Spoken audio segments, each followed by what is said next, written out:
The day I buried Emily, all I had left were our photos and memories. But when something slipped from behind our engagement picture that night, my hands started shaking.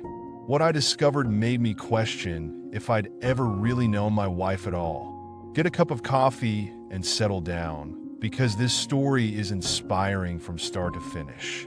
Don't forget to like and subscribe for more inspiring stories. The funeral home had tied a black ribbon on our front door.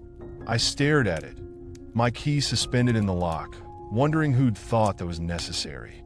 As if the neighbors didn't already know that I'd been at the cemetery all afternoon, watching them lower my wife into the ground while Reverend Matthews talked about angels and eternal rest.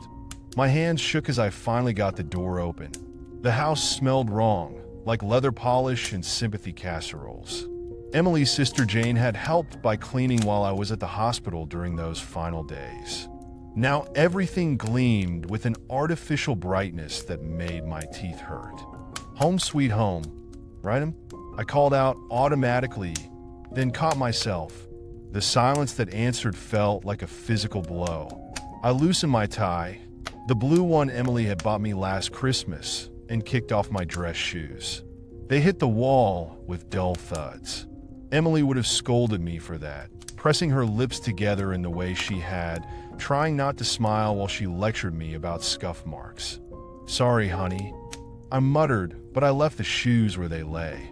Our bedroom was worse than the rest of the house.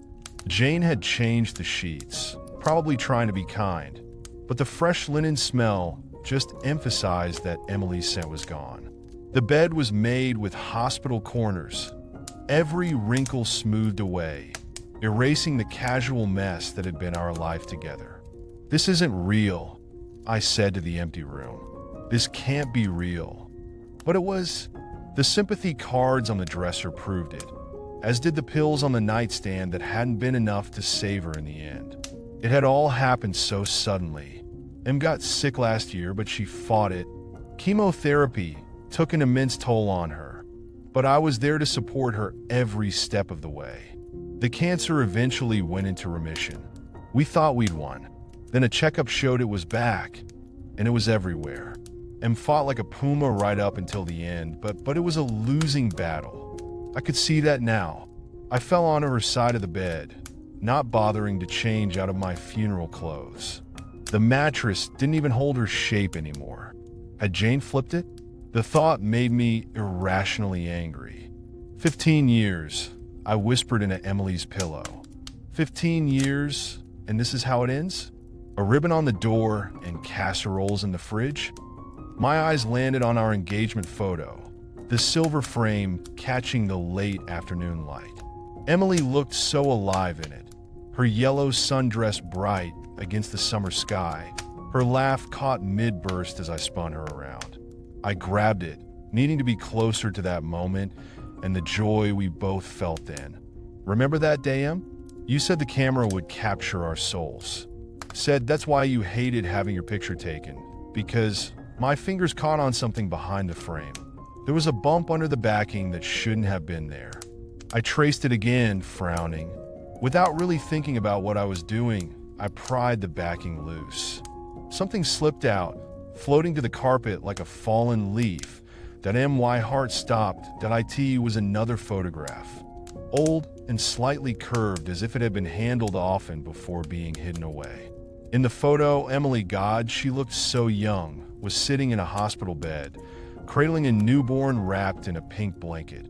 Her face was different than I'd ever seen it, exhausted and scared, but with a fierce love that took my breath away. I couldn't understand what I was looking at. Although we tried, Emily and I were never able to have kids. So whose baby was this? With trembling fingers, I turned the photo over. Emily's handwriting, but shakier than I knew it.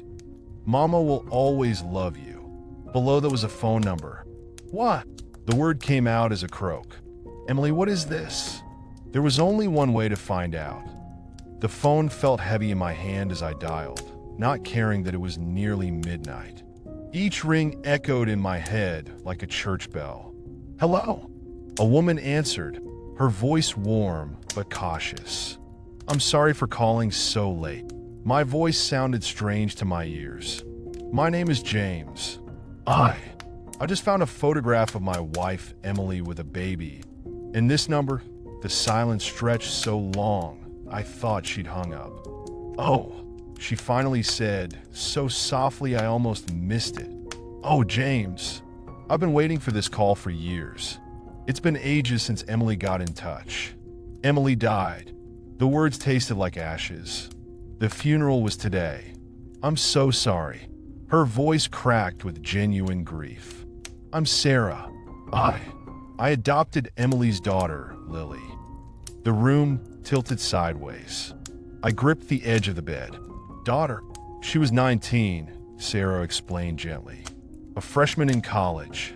She knew she couldn't give the baby the life she deserved. It was the hardest decision she ever made. We tried for years to have children, I said, anger suddenly blazing through my grief. Years of treatments, specialists, disappointments. She never said a word about having a baby before me. Never. She was terrified, Sarah said. Terrified you'd judge her. Terrified you'd leave.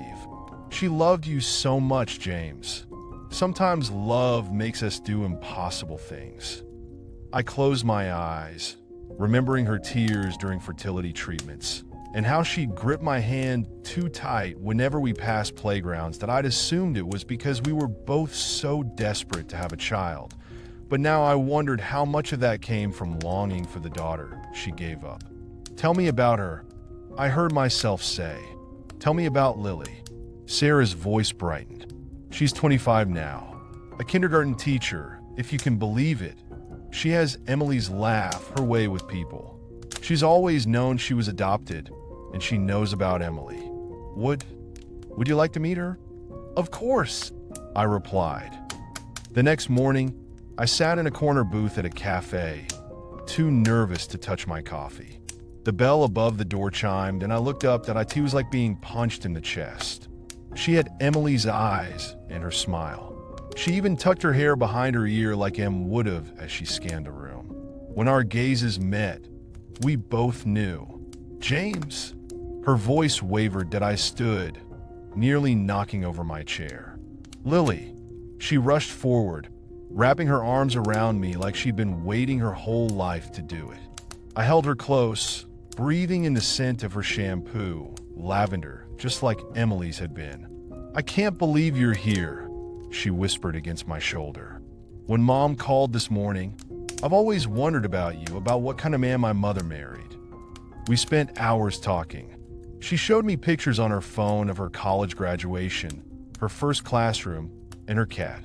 I told her stories about Emily, our life together, and the woman her mother became.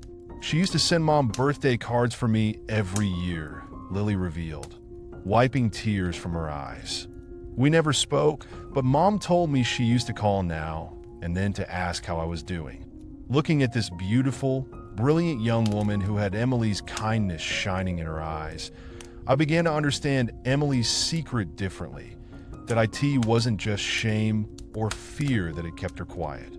She'd been protecting Lily by letting her have a safe, stable life with Sarah. It must have hurt Em deeply to keep this secret, but she'd done it out of love for her child. I wish I'd known sooner, I said, reaching for Lily's hand. But I think I understand why she never told me. I'm so sorry you can't get to know her. But I want you to know, I'll always be here for you, okay? Lily squeezed my fingers. Do you think could we maybe do this again? Get to know each other better? I'd like that, I said, feeling something warm bloom in my chest for the first time since Emily's death. I'd like that very much. That night, I placed the hidden photo next to our engagement picture on the nightstand. Emily smiled at me from both frames, young and old, before and after, always with love in her eyes. I touched her face through the glass. You did good, Em, I whispered. You did real good, and I promise you, I'll do right by her. By both of you.